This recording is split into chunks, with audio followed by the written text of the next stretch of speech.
And today we are talking about Wes Anderson, a great director, a very colorful director. I like his films. Like even if you don't like his stories or any of his contributions and narration or anything whatsoever, you can at least look at his films and be like, "Hey, that's cool. I like that.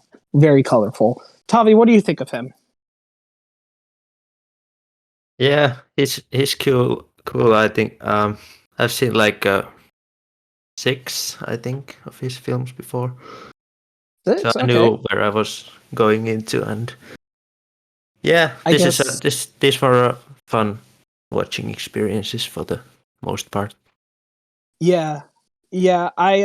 I started with Grand Budapest Hotel, and of course that was around the time that I started getting into the Oscars, and Mm. I was surprised, and I had to go back. I heard he made an animated film, so that was my second film that I watched, Fantastic Mr. Fox, and Mm. yeah, I guess Tavi, if you want to, while we go through the list, you can mention the films that you haven't seen as we get to it. But what we're going to Yeah. do is rank these films in order of worst to best. I do think there are some thinkers here, so to speak, but there's also some fantastic visual storytelling at play here. Who do you want to go first, Tavi? Whenever you're ready. Yeah. So my number 10 is the Life Aquatic of Steve Zissou. I don't know how to say those Whoa, correctly, but well, that's surprising. Okay. yeah. So this is like a part adventure, part comedy film. Um, like the Bill Murray is trying to find the shark that killed his friend. Um, I don't know. This was an odd film for me. It's it it might be the longest of his films. I'm not sure, but it feels a little long. I would like maybe a 90-minute version of this film, perhaps. And I like Bill Murray. I'm a Murray fan, but I'm not For sure is sure. this. I'm not exactly sure is this one of my favorite roles that he has done. Um, I think a lot of the comedy goes like over my head in this film. But if I um I think the Wes Anderson style is pretty much here. Um, like a plenty of colors and lovely set design, and I especially love the underwater scenes. I think they're like cool in their own special way. They're like purposely fake looking in a way, and it feels like a fantasy underwater, perhaps. Oh yeah. I And actually have a very funny comparison to the underwater shark animation that I'm gonna make whenever I get to it. yeah, But yeah, I yeah, see what you mean. It is like fake, but also kind of intriguing. I don't know. yeah. Um, yeah. So yeah, this film flopped. Um, I don't know, was it because of the marketing or because I think Royal Tenenbaums was the previous, and that made a pretty good money. I think it's one of his more well known, Mm. perhaps. Won some And awards too. yeah, but I don't know. I don't know even how to what's holding me back in this film. It's like a little too out there, perhaps. Um, yeah, I didn't really care for the side characters too much, but I think I like the style of it the most. and I actually think Owen Wilson was quite good in this film. But yeah, it's my bottom, but I give it a 3 star. It's a it's a it's a decent film still. I think mostly for the style that he's developing.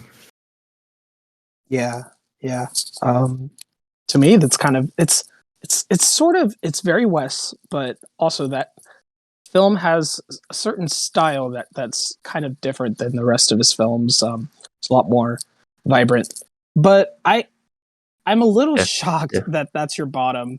It's kind of panned at the time of release, but has since gained a cult following. So it's just a little bit Mm. shocking.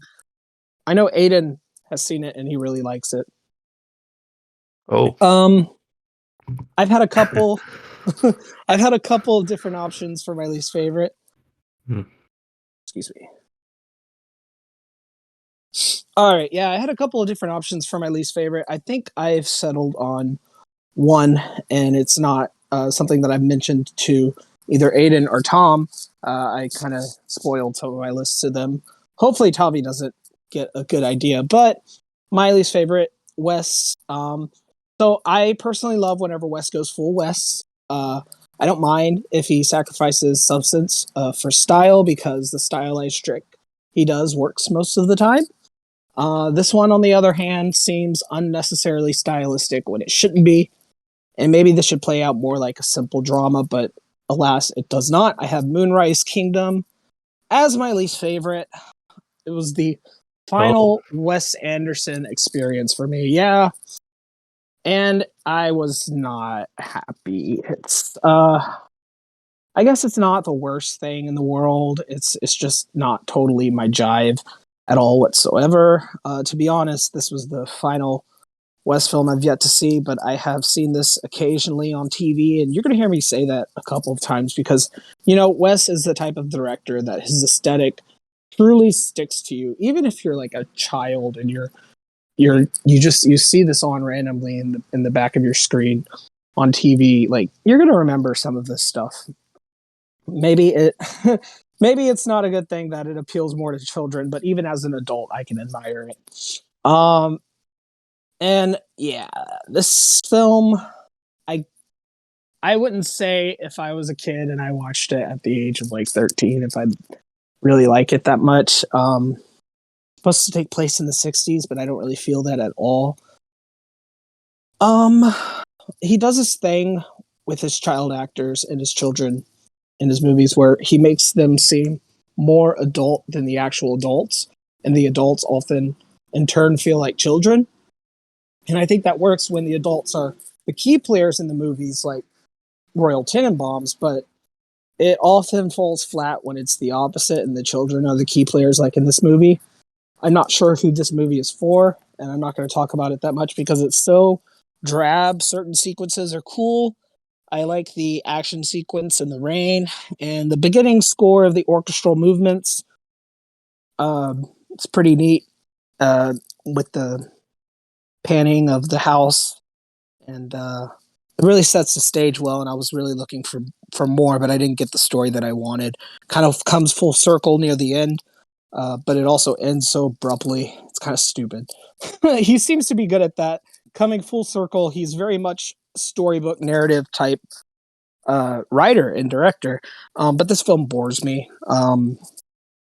It seems like a film with actual substance that it is letting on, but the style gets in the way of it. The themes of existential dread, puberty, there's even some biblical symbolism, but all in all, I just don't get it. I don't know what it wants to be at all. This film doesn't know what it wants to be at all. It's 2.5 stars, and I'm not going to watch again, but it's my only 2.5. okay, okay. I have a bit higher than you, but that's fine. That's fine. Um, my number 9 is the Darjeeling Limited. I don't know how to say that either. Um, it's a like a comedy drama about three brothers having a like a spiritual journey, through India and traveling by train. And plenty of things happen along the ride. And yeah, this I don't think this doesn't have the like a precision of some other West films, but I'm thinking it's also done on purpose because of its setting, aka a train that's moving. So the camera is like shaking too, and and I like the lead actors here. I think they're the highlights of the film. Um, like Owen Wilson, Adrian Brody, and Jason Schwartzman. And I perhaps this has the least memorable side characters of all of these films. This has its moments, but I don't think this is nothing too special. It's not a bad watch. It's only like 90 minutes. But yeah, this didn't do a lot for me. Like it had funny moments and all, but yeah, I don't know. I gave it the 3 stars. It's a decent film, but yeah, I don't know. I don't know what's going to be your placement for this film, but it's my You number don't? 9. You want to take a guess? Because it's all It's your three. 9. Darjeeling. Yeah, I heard a Yeah. Tom there. Um, Darjeeling Limited is my number 9. We are in the Mm. same spot, so we kind of agree. Curious if you're going to have Moonrise Kingdom next on your list, but we shall see. We shall see. Um, one sec. Sorry, I'll edit that out. It's cool. Okay, I'm just turning on because I'm on my phone and I'm turning on Wi-Fi. Anyways, Darjeeling. It's wild that first thing I noticed in this film. Well, there were lots of things I first noticed in this film, but something that I saw. One of the characters uses the term gaslighting, and I don't really know much of the history of that word, but I thought it was pretty cool because because of the time of release. Like I was surprised that that was even a word. I thought this was a new word that seemed to be in the zeitgeist now, but um, maybe it's for the hipsters out there. I don't know. There's this nice recurring theme music that's playing throughout that I think is kind of used in some wrong moments to make things, I guess, a little bit more whimsical. It sounds peppy. Like, for example, there's a scene where someone is chasing another person, um, and that works in those kind of sequences. But there's also another scene where someone dies in a river, and that same peppy, whimsical music is playing, and it kind of throws me off. It's important to note that my rankings are based off of how I feel at a particular time in my life, and even at this present ranking, um, some are based on, or even at the present moment, some films we've covered in the past has either gone higher in ratings or lower. Duel is still the same though. There's a film that I'm going to mention later that I'll apologize for that I've ranked recently. But I think keeping a master spreadsheet of every movie you watch is helpful, and I, for one, don't see how this movie isn't just like movies like Eat, Pray, Love, albeit a bit more quirky. And like Wes, Ryan Murphy is the goat of style over substance.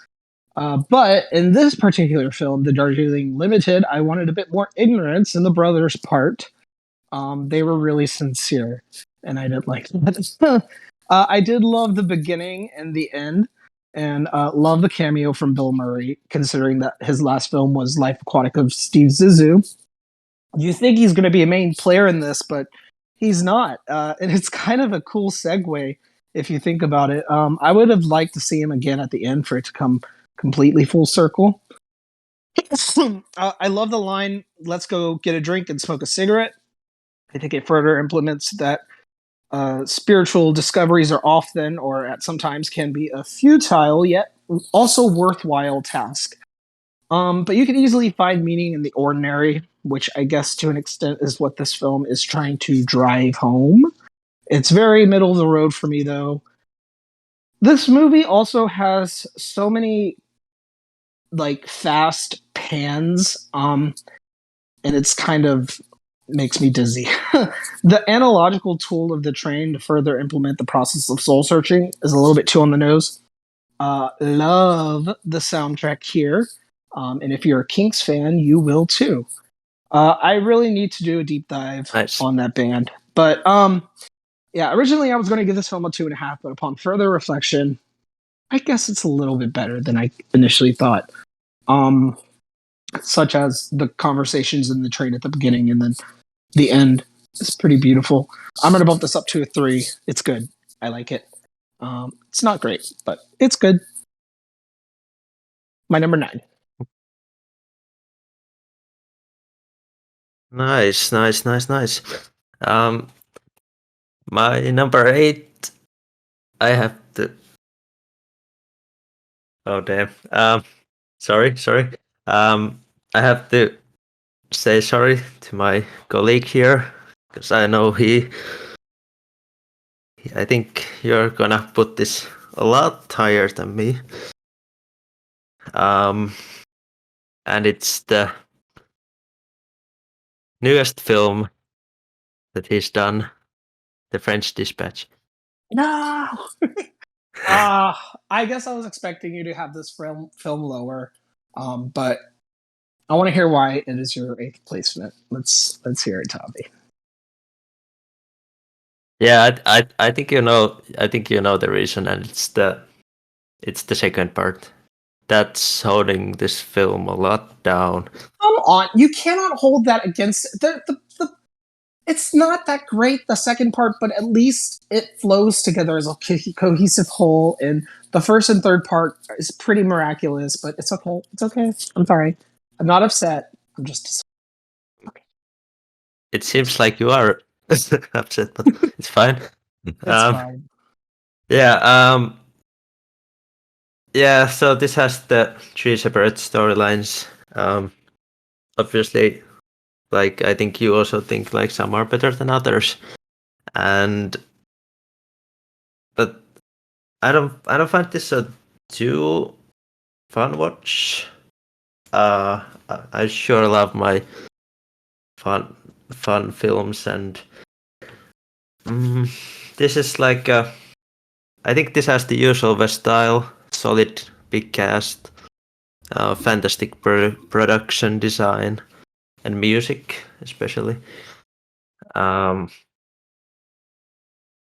do respect the work done for this film, but it's not something I would go back to often. Like I like some of these performances. Sorry, Benicio del Toro. I thought was very nice, and Jeffrey Wright was, and there's a lot of these are like really short performances, so it's hard to like say how good those were, but it works pretty well. And yeah, I don't know. I think the like a political nature of the second part, like whenever there's politics, I'm not going to be there, and yeah, like I can always read the news if I want to, but yeah. Yes. Okay, I I don't. want to say something about that. I don't think this is his most political film. I like how later in his career he kind of delves into the collective whole of society. And yeah, I guess it's a little bit political towards the end, but I don't know. Like, I don't think this is his most political film, so I'm wondering if you're going to have the political one I at the I top. think the second part was the where like Yeah, fair enough. yeah, yeah, and yeah, yeah. I think the problem is like it's really hard for me to know exactly why this don't like connect to me as much. Like because I think this looks marvelous, but yeah, and I think it's a good film, but it's not going higher for me than 3.5. Like I would maybe um I would honestly probably drop the second part if it's and I could do more of the first and third part, the last part of the film, Hmm. but I do love the prologue. Uh, a little bit from Owen Wilson. yeah, yeah, yeah. He's not as charming in his later days. He was in a movie with Jennifer Lopez called Marry Me, and he looks like Ellen. But at least he doesn't look like he has Botox in this film. Yeah, yeah, no, no, yeah. Um, Yeah, so yeah, that's yeah, that's my number 8, the French you're topping Dispatch. at 3 or 3.5. I didn't catch that part. This is 3.5, so a good film. Okay, cool, cool. Well, my next one, I think Tom's going to be happy to hear this one. That this isn't my least favorite by any means. Oh, we have a live audience. I'm kind of nervous to say it. I have Rushmore at number 8. This is a decent film. I like how he uses the set design. There's a play in this movie. That's a big part of the film. A lot of his compositions later, and even in some of his early work, they're very flat, kind of like the set of a play. And anyways, it kind of also brings forth this breaking the fourth wall metaphor that he kind of sprinkles throughout the rest of his films coming from here. You get Luke Wilson in here again as a supporting character. It makes me wonder if Wes intended to have him as his main actor across his repertoire, but changed his mind and chose Owen instead. I don't know if at the time Owen Wilson was gaining more popularity, but not sure. Either way, there's something to be said about this film. I do personally think every Wes Anderson film is different and unique in its own special ways. This seems a bit more natural, a little bit mainstream, in my opinion. It's not bad. I don't like the lead here, Max Fisher, played by Jason Schwartzman. Um, hopefully, I'm pronouncing his last name right. Say what you will about him, but I don't think he's that great of a character. However, at least I am made to not like this character, unlike some new films I've seen recently, like Dear Evan Hansen, where this person is bad and somehow you have to feel sympathy for him. A guy can be bad. That's fine. You don't have to feel sympathy. And at least Wes and Jason both know who this character is, and this character is a narcissist.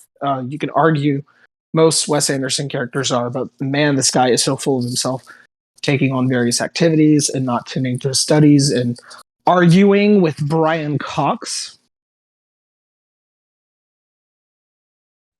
Yeah, What? his performance basically lets him get away with his shenanigans until, of course, that big scene where he turns the football field into an aquarium. That's kind of a funny scene. I like that. But it's a little bit out of pocket for Brian's normal, loud, domineering performances. But it was that was a funny scene. We have another film where, once again, I think a protagonist, coincidentally by the name of Max, once again, can be bipolar. Max here, played by Jason Schwartzman in this film. He throws temper tantrums during his plays. There's that scene with Miss Cross's Harvard friend, and he's all, "I wrote a hit play and directed it," and then he boasts about um, to the waiter. He thought that there would be 3 guests at that table to the waiter. Just sort of like just his attitude, man. I fucking hate it. Me being a person with bipolar disorder, maybe I'm projecting some of my own emotions into that. But I can relate to restaurant outbursts, and I hate that I can relate to that. Um, I can also relate to falling for those that I shouldn't be falling for. Maybe there's some human element to this character. I'm not sure. I mean, he's a liar. He's arrogant. He's narcissistic. He's boastful. Maybe deep down inside, he's making up for lost connections. We've all been there, some He's more also than young. others. I don't know. Is this supposed to take place in? It is supposed to take place in Houston, but I don't get the Texas Houston vibe at all. Um, I do get it in another film that I'm going to be talking about pretty soon. I love Bill Murray in this. Fantastic. Thank you, Wes, for making him famous once again. Uh, I guess it's 3.5. It's not that bad. It's very good. I thought it would be my worst, but it's not that bad. It's not. Yeah, so um, my number 7 is a film that I thought I would like even more, but obviously it's still a good film, and it's an I Love Dogs. It's 2018 um, stop motion animated film, I guess for adults, and yeah, I respect the work done. I keep saying it, but I think a lot of these are absolutely well crafted. Like I wouldn't be able to make these or anything really. It's fine. It's fine. Really, really fine. Um, so I think yeah, nice voice acting, lovely animation. Um, it's hard for me not to compare this to the other stop motion film that he has, and perhaps I want to give this another chance years later. I just I don't know. I just couldn't get into the story that well. Like, and some of those, it had some like political things there, and yeah, Mhm. I don't mind dogs. I don't mind dogs. I've never had a dog, but I don't mind dogs. Oh, you haven't? Yeah, I've never had any pets in my life, so Oh, it's I'm it's sorry. it's fine. It's fine. I don't mind pets at all. Okay. Yeah, yeah. Um, this took a turn. Yeah, yeah. Like I was thinking like it could be like at least a 4-star film, but I don't know. There's something holding me back, and perhaps I enjoyed a bit more, or a lot more of the other stop motion film we're gonna talk about later. So, but Mhm. yeah, I don't know. I don't really know. But yes, number 7, I Love Dogs, 3.5. It's still a good film. Ooh, cool, cool, cool. Um, yep, that's my number 7 too. And apolitical Tavi strikes again because I do agree with you. This film is a little bit political. It probably shouldn't be though. I don't mind it. Wes makes animation fun. I want him to keep doing it. Let him do a stop motion that looks kind of like Anomalisa, maybe, in a sense that this next one is stop motion, but let's make it a little bit more human instead of furry animals. He's done that before. He can try something new. But I do like the fact that he made this film. And side note, confession time, Anomalisa is now my least favorite Kaufman film. I'm going to put this out into the open. I was blinded. It Okay. is 4 stars, not 4.5. I prefer John Malkovich more, which I gave 4 stars. Anyways, that's a different episode. Go watch that if you're curious. Anyways, back to Isle of Dogs. This is good. I love the animation. It looks very real. every dog here feels real and authentic, and you have some nice representing or some nice tonal representation in humans with these dogs, kind of reminding me of the play Cats, not the movie. I've only seen half of that film and then I shut it off because it's just awful, but it's a good play. You have some representing class, some clean and posh, some dirty and a little bit hobo esque. It's very nicely done. Great work from everybody here involved. Love to see Bryan Cranston and Bill Murray in the same film. I wonder if they've actually made a real film together. Uh, like real as in not animated. I think this is great. Obviously, you get a large group of people assisting in the story, such as Roman Coppola, Jason Schwartzman, and Kuniki Numara. But this is undoubtedly Wes Anderson. Great soundtrack, a simple story about a pack of dogs looking for a boy's lost dog. Yet, it's a little bit complicated with the politics in there, like I said.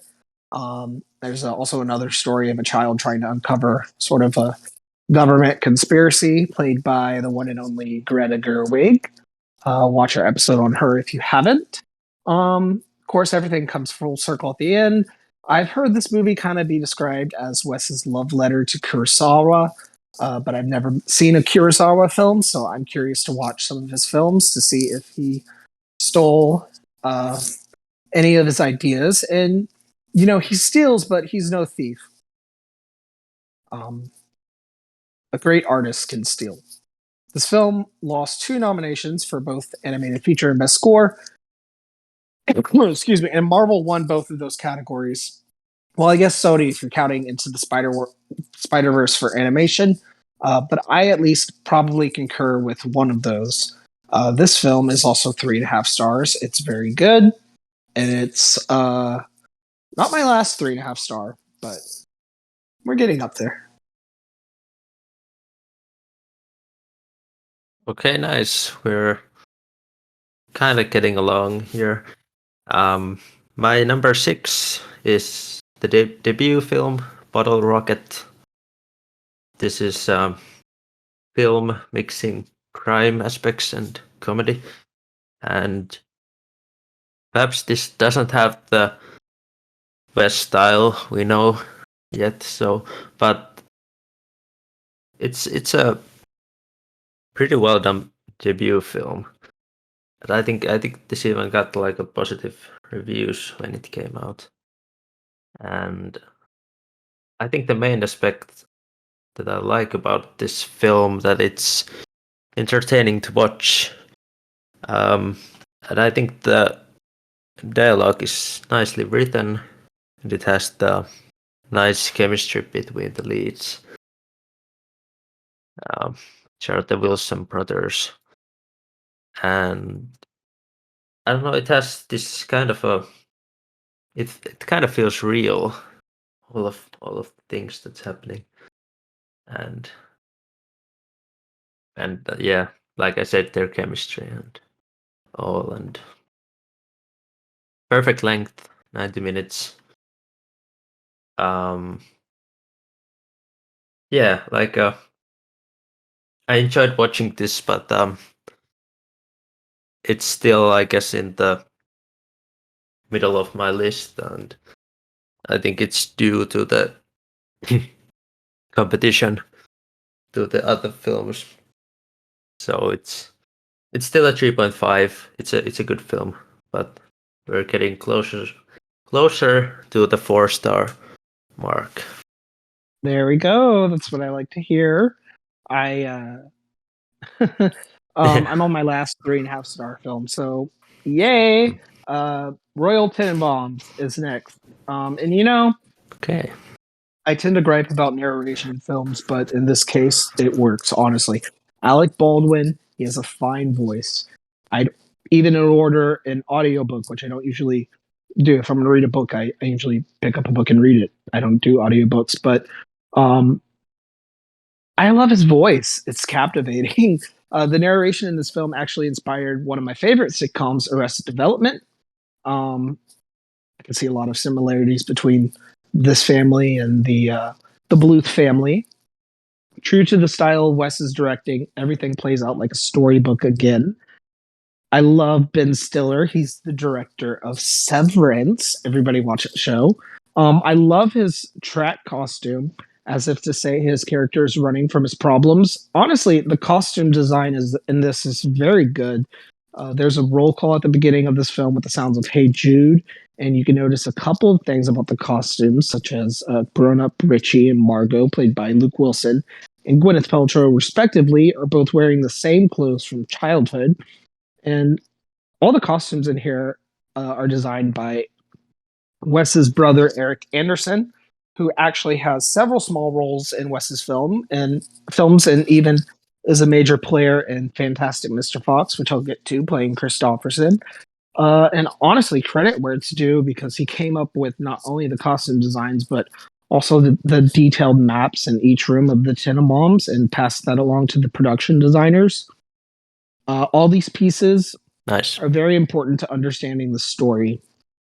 There's some absurd mobile camera movements here. Not as much quick pans as later in Darjeeling Limited, but it's pretty cool nevertheless. This might be his darkest film. Of course, it's played out as a keyword of the day, quirky. I guess that pushed me from putting it a little bit further than 3.5 stars, but it's my last 3.5, and I think it's pretty good. Uh, I'd watch it again.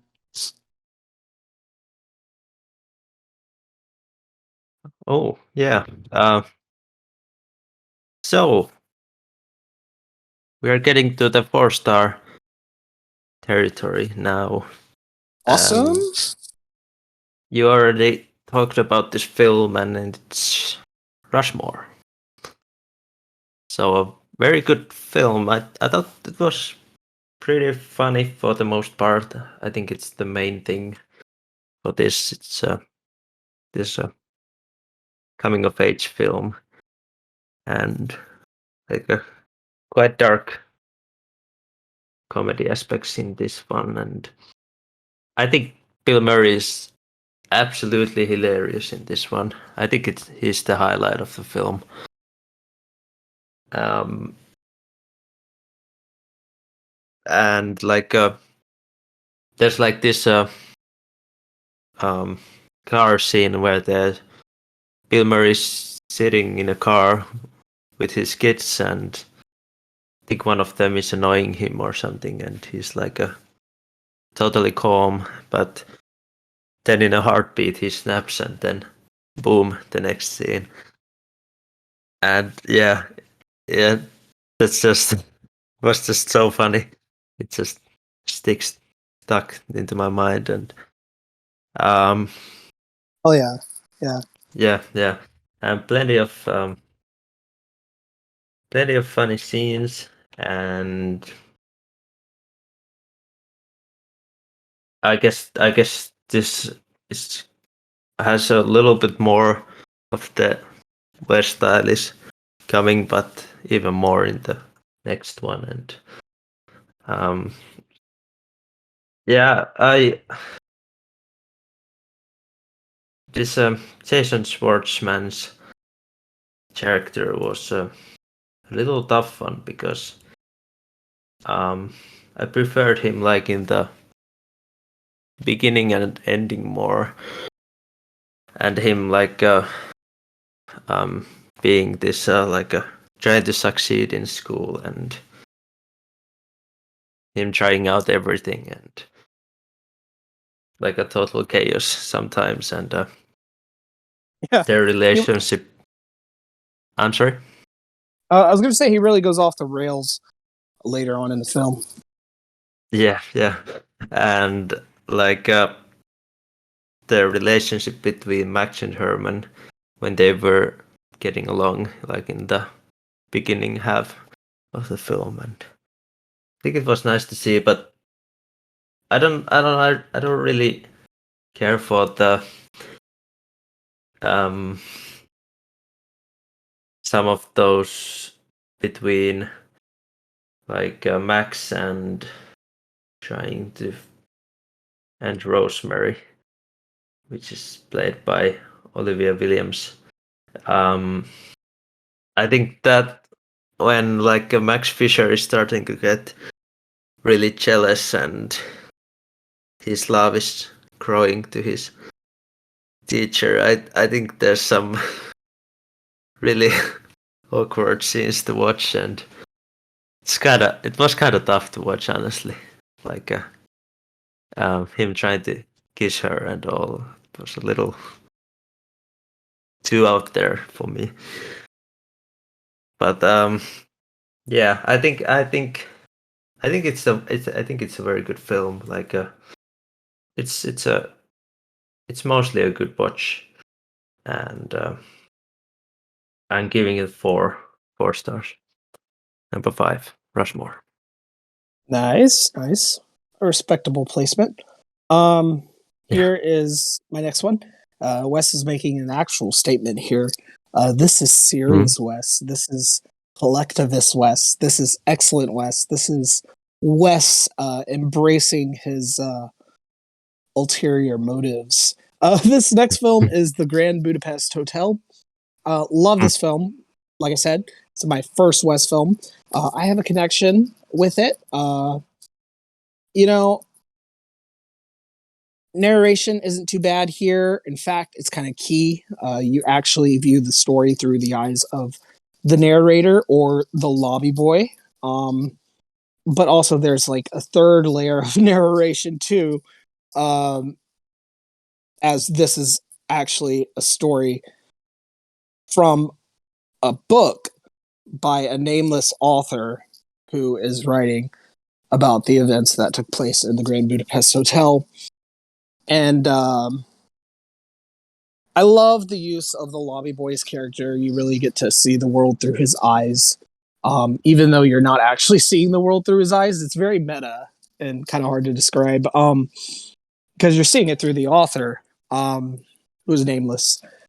It's very non-linear, yet things kind of flow in this film like the pieces of a memory. In fact, I think this entire film gives to mind the sense of nostalgia. It's about the pieces of us that longs for a past that often seems out of reach or is never there at all. Um, Similar vibes to my favorite film in tonality of the themes, but not the style. It's great. I can't really say much else about it because I don't want to spoil too much. But I'm going to skip 4 stars and give this 4.5. I think it's pretty good. Yeah, pretty good 4.5. No, very good. It's very good, Yeah, but it's yeah, like yeah, pretty good. You know what I mean? yeah, yeah. Um, cool. My number 4, it's another 4-star film, and it's Fantastic Mr. Fox. I thought this was cute, fun, lovely. Um, it had some funny moments and some sad moments even, and I great voice acting in this one, like a really solid cast, and I especially loved the um, a possum that was, I think when he was a couple of times like there was like this staring to um, to the foxy fox, and just staring like he'd and his eyes were like so. I don't know how to explain it, but I think perhaps you know what I'm talking about a little bit. It's very cute. Yeah. Yeah, yeah, yeah. Uh, I think the problems about these animated films for me is the fact that I don't really know how to speak about them. It's hard to compare to the other like uh, what would you call it, live action films like but so I'm kind of going like what I would like to watch next and my personal feelings when I'm watching it, and perhaps some like a sort of objective things. But yeah, it's a very good film. It's a stop motion animated film. It's based on the Roald Dahl, Fantastic Mr. Fox, and yeah, just a cute watch and a pretty good time I had with this film. So it's definitely my number 4, Fantastic Mr. Fox. Nice, nice. You're still at 4 stars or 4.5? 4 stars, yeah, yeah, All right. I'm still at 4.5. Next one, I yep. got Bottle Rocket, his debut film. Mm, It's undoubtedly Wes Anderson, although it may not look that way on the surface. But mm, it kind of may appear average, but his esoteric flair rings true in this in a little bit more subdued way, particularly in the dialogue. It's very, mm, very witty. This is the film that gave us the dynamic duo of Owen Wilson and Luke Wilson, and their chemistry here is very good, very natural. yeah. Of course, you kind of have sort of the flat surface vibe and the vibrant colors. Like there's that scene in the pool with that very neon blue light. I love that. It's kind of the first film in a genre of films called the Frat Pack, which is kind of funny. It included Ben Stiller and Owen Wilson, Luke Wilson, Will Ferrell, Steve Carell, Jack Black, Paul Rudd, and Vince Vaughn. They had films like Wedding Crashers and Old School. Yet this film is the Mm, most separate of that type of genre. It's real, down to earth. It's witty. Dialogue's very natural. The music is classic. Not a wow to be heard from Owen Wilson in this film. There's so much charm. And you could film that this was made from an Austin, or you could feel that this was made from an Austin, Texas native. It very much has that Austin, Central Texas style to it. Even though I don't believe it's set in Texas, but a lot of the films and locations were filmed right outside of Austin, going towards Dallas. Uh, Slight voiceover here. Don't mind its execution in the story, though. It's kind of weird that Andrew Wilson, which is the brother of Luke and Owen, is in this film. I didn't know he was an actor. The gap between language barriers here is explored, especially in the character of Inez. There's a hilarious cat and mouse relationship of love and sort of lust between Luke's character and her. And you get great scenes with the late James Caan, and rest in peace. I love the chase scene at the end with the sounds of the Rolling Stones playing, and of course the esoteric costume design that um, his brother would use later in films like Royal Tenenbaums, like I discussed earlier. I love the final line from Dignan. Isn't it funny how I used to be in the nut house and now I'm in jail? I think that's kind of clever. Maybe it indicates that this mm. story is worth more than the moments of standardization that you might think it is. It's maybe it's a critique on mental health. I don't know. Otherwise, this movie is very charming. Reminds me a lot of my home state. Uh, like I said, Austin. It is our motto here in Austin to keep Austin weird, and I want to keep Wes weird because this isn't your average film. Even though it was probably had average marketing, and Martin Scorsese actually said this was his favorite film of the '90s, so that's kind of surprising. I'm not going to go that far, but it's 4.5 stars. Um, I think it's very good. Okay, yeah, yeah. I'm not. Yeah, I think I'm not sure was it the number 1, but I think it was in his top 10, like a Yeah, 90s for film. sure. He wrote a list. Kind of an interesting list. I don't know if it was it him that did it specifically for the 1990s or was that overall. I think I've seen like a YouTube video where he's doing that with Roger Ebert, that Oh, nice. top 10 list. So I think it's still in YouTube, perhaps. But yeah, yeah. Um, My number 3 was your, I don't, maybe it was your number 10. Moonrise Kingdom Yep.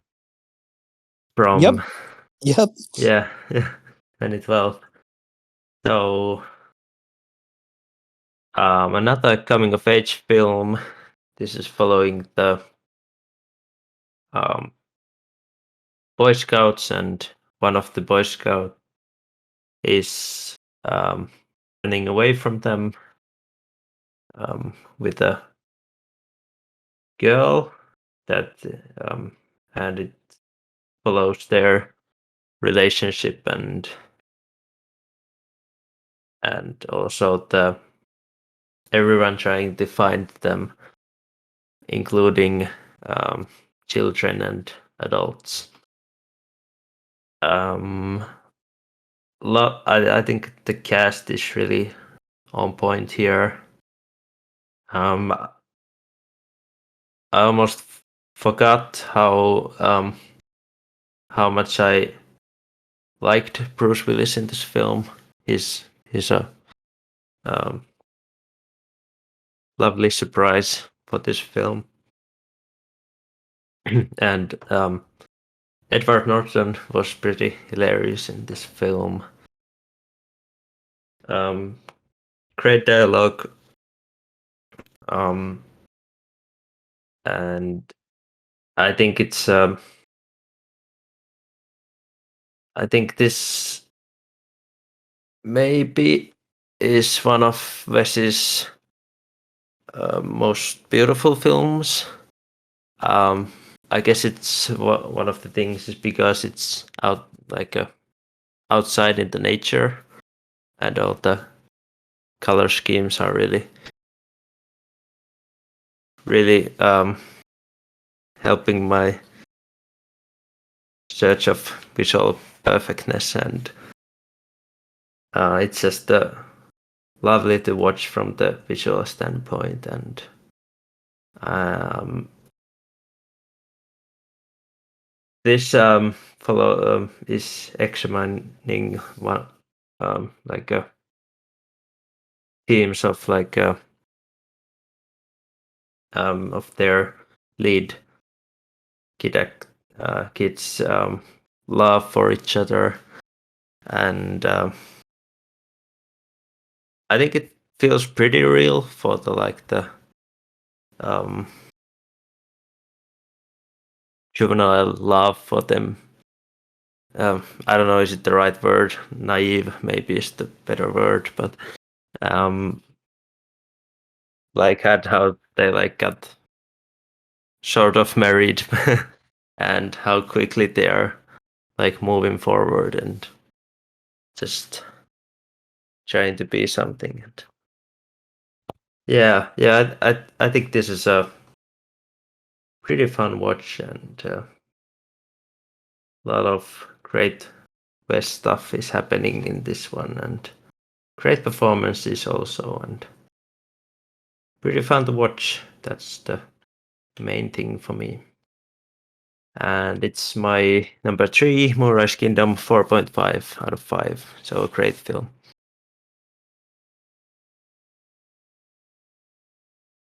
Nice, nice. Moving on. I am Yeah, on 5 stars. We are at the top three here, nice. and you mentioned it.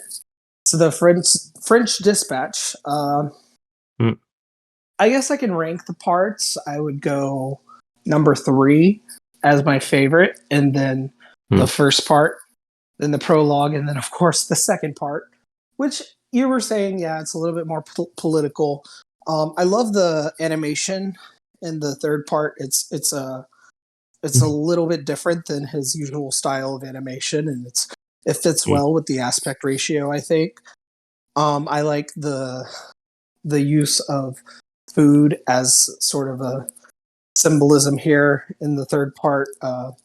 He kind of sprinkles in food as a metaphor in his other films, but it's very clear here. Um, I love how everything in this movie is timed impeccably well.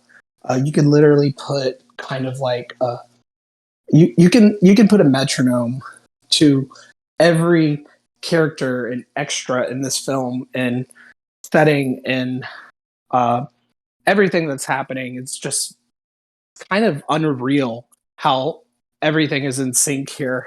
Production design is fantastic. I'm not sure if it was nominated for production design.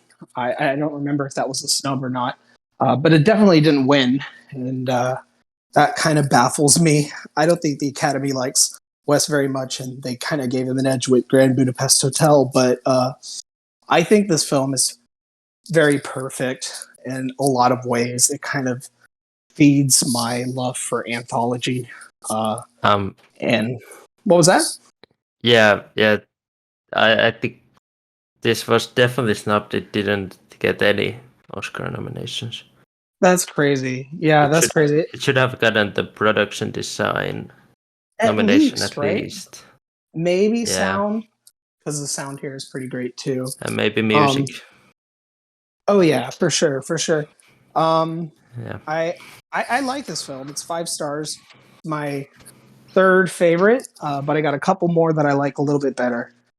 So yeah, that's my number three.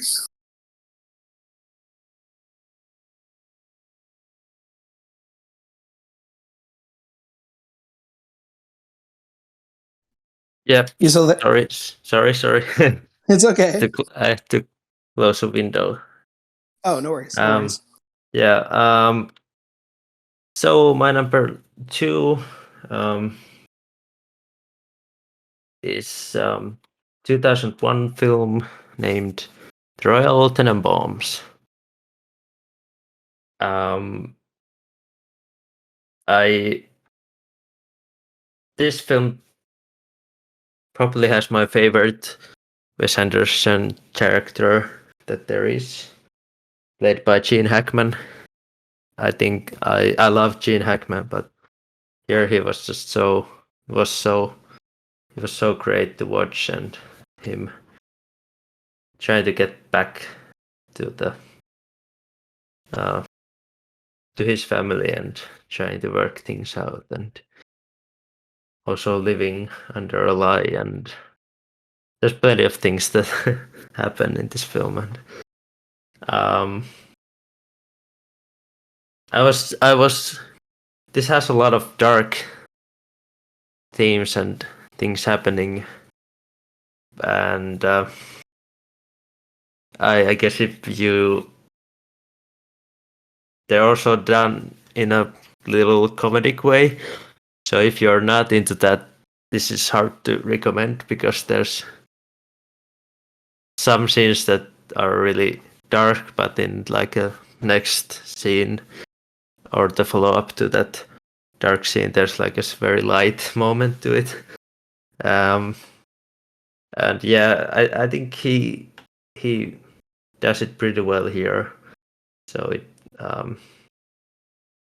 and I think I have this like same notes. I think the cast is really great. Um, Luke Wilson, one of the children of Royal Tenenbaum and Etheline, was great. Gwyneth Paltrow was great. Bill Murray had a um, nice supporting role. Um, Owen Wilson was perhaps a little out there, but it kind of worked. And Ben Stiller was good also, like not my favorite in this film, but I think he's quite good still. And Wes's style is pretty good here, and it's nailing pretty well the emotional aspects to this film, and the style isn't too overwhelming here. and I do like his style. Don't get me wrong, but perhaps sometimes it does go a little overboard, and I don't think it's really as intact to this first couple of his films, at least. And yeah, this is a good watch. Like, this is one of the longer ones, I think, and it goes pretty fast. And I think the main part is like Gene Hackman was so awesome in this film. So I'm still keeping it to 4.5. I think it's a great film. And yeah, it's my number 2, Royal Tenenbaums. Nice. Hoping for a 5 for you on your favorite. We will see. Yeah. My next film, also 5 stars, is Fantastic Mr. Fox. It is my favorite film in its respective year. We're going to 2009. AKA, this film is also George Clooney's best role because I don't have to see his face. In all seriousness, the animation here is pretty stellar. The fur looks very real, very authentic. Love the little heists that they have, and kind of there's also the heists is in 3 parts, which is probably hinting at his anthological style that he'll use in French Dispatch 10 years later, more than 10 years later. Love the family dynamic of Christopherson and Ashton. Surprisingly, I can't connect with a lot of Wes Anderson characters the way that I would want to, but I actually feel more of a human connection to these little foxes than I give credit for. Ashton's pursuit of being an athlete and Christopherson's perfection, yet is he perfect, are pretty human, as well as the relationship between Foxy Fox and Meryl Streep's Felicity Fox. She really grounds his character. Foxy Fox is more human than Beast, yet man and Beast often tend to get blurred, don't they? You get a great score here. Another fantastic soundtrack for classic rockers. This time it's the Beach Boys instead of the Stones or the Kinks. I'm not sure how many Fox years it took me to realize the comfort of this film, but every time I watch it, it just really it clicks, and it's cute as fuck. It's a perfect heist film in disguise of general humanity, and it's 5 stars. I love it. It's really good. Yeah, nice. Yeah, I especially loved the scenes where they're like digging down, and Yeah, I knew you were going to say that. animation Big. behind it's It's cute. It's very yeah, cute. There's it's a.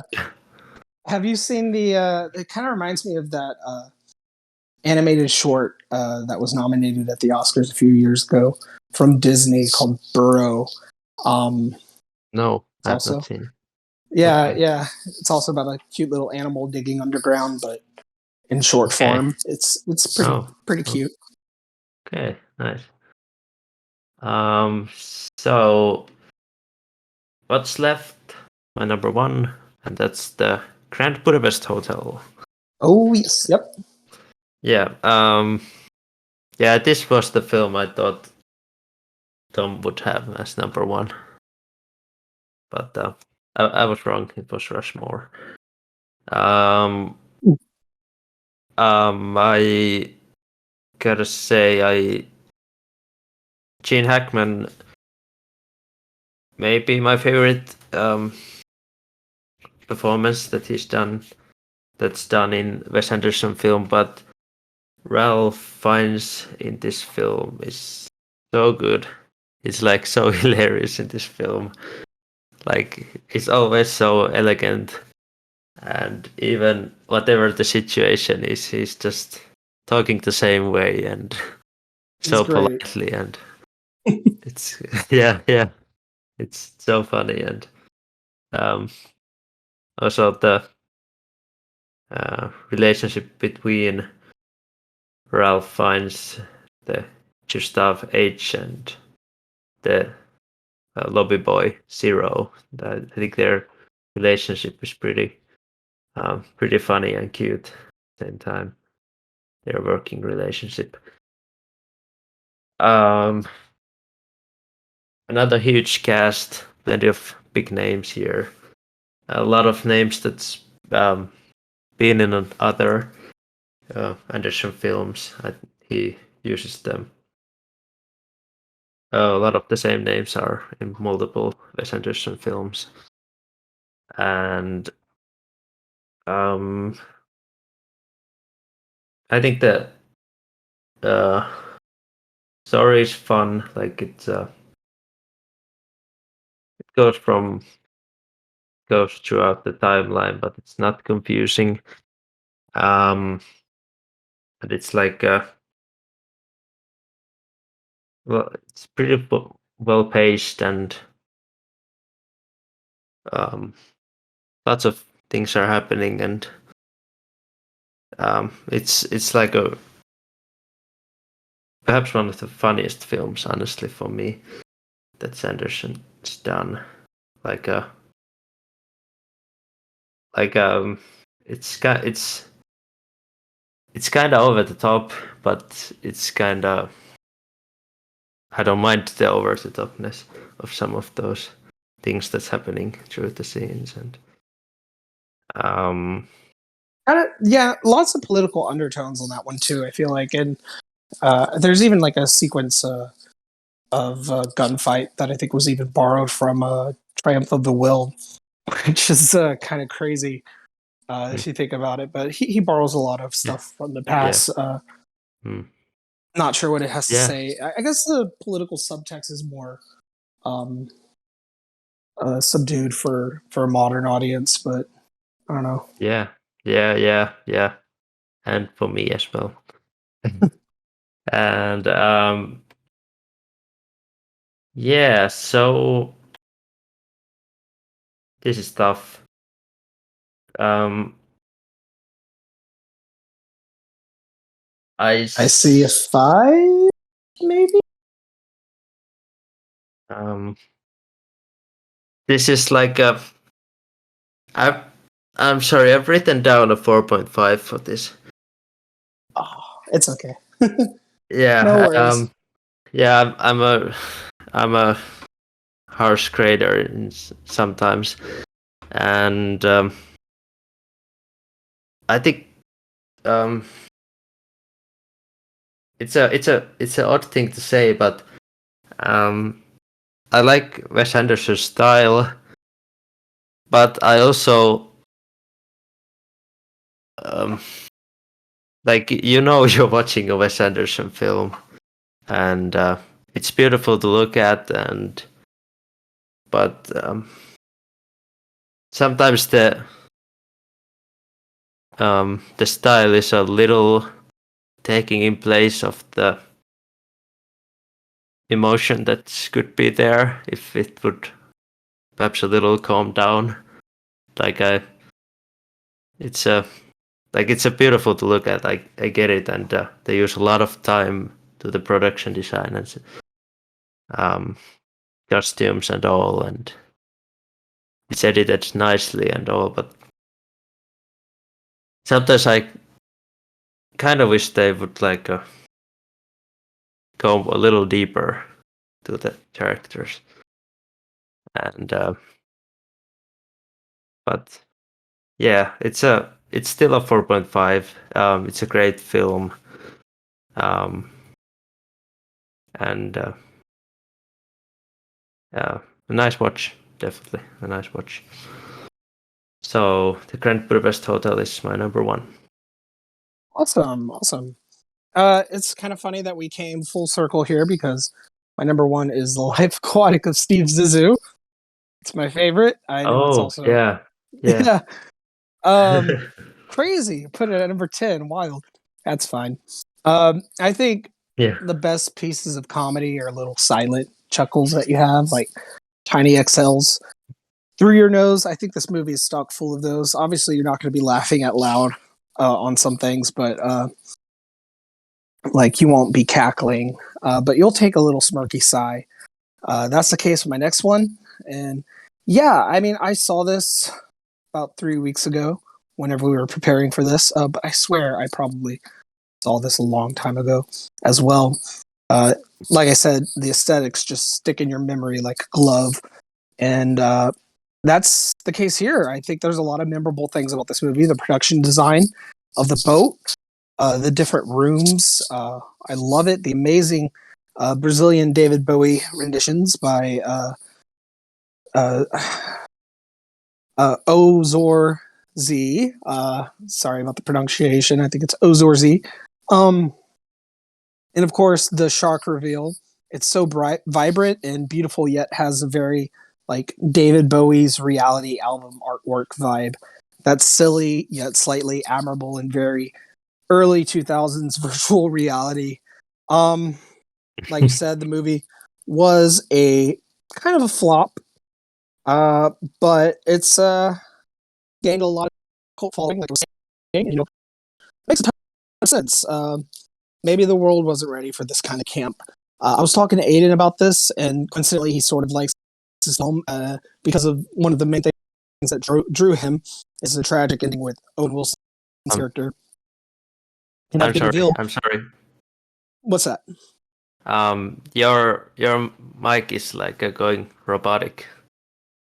It is. Yeah, yeah. How long was that for? After when you said that it has the cult following thing, perhaps. So like a half a minute. Like After it whenever I was said what? the box office flop and Mm, cult following. After okay. that, Is it it was better a now? normal robotic.